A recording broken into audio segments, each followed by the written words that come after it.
L'article 74 du projet de nouvelle constitution définit le statut et les privilèges des anciens présidents de la République au-delà des considérations protocolaires et matérielles. Un aspect crucial de ces dispositions réside dans l'immunité civile et pénale accordée à ces personnalités pour les actes commis durant l'exercice régulier de leurs fonctions. Loin de garantir l'impunité, le texte encadre les protections dans le respect de la fonction présidentielle.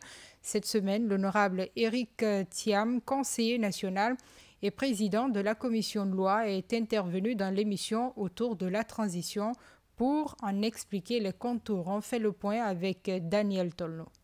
L'article 74 du projet de constitution prévoit des privilèges et une immunité. Ces privilèges sont d'ordre matériel, financier et sécuritaire accordés aux anciens présidents de la République et à leurs conjoints. Quant à l'immunité, elle est civile et pénale, limitée aux actes accomplis dans l'exercice régulier de leurs fonctions. Cette disposition concerne aussi toute personne ayant exercé les fonctions de chef de l'État, y compris en période de transition. La loi est faite pour protéger l'honnête homme.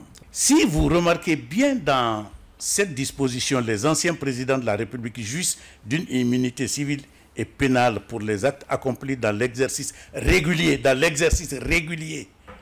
de leurs fonctions. C'est très bien dit, dans l'exercice régulier de leurs fonctions.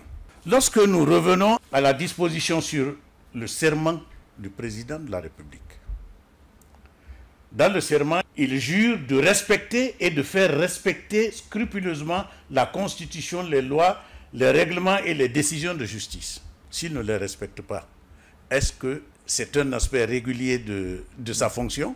Non.